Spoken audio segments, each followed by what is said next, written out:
केंद्रीय निवडणूक आयोगाची मल्लिकार्जुन खरगे यांना नोटीस। पंतप्रधान मोदींचा दहशतवादी असा उल्लेख करणं भोवलं। 24 तासात उत्तर देण्याचे खरगेंना आदेश।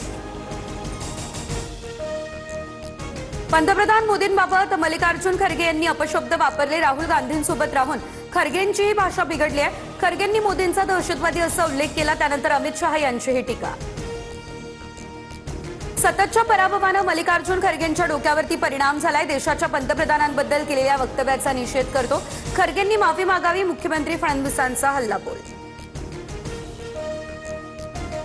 ममता बॅनर्जींनी तपासात अडथळा आणला। मुख्यमंत्र्यांचा हस्तक्षेप लोकशाहीसाठी धक्कादायक। तर आयपॅक रेड प्रकरणी सुप्रीम कोर्टाने ममता बॅनर्जी यांना फटकारलं।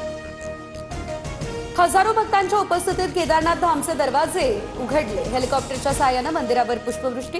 51 क्विंटल फुलांनी मंदिराची भव्य आणि आकर्षक सजावट। केदारनाथ धाम यात्रा सुरू।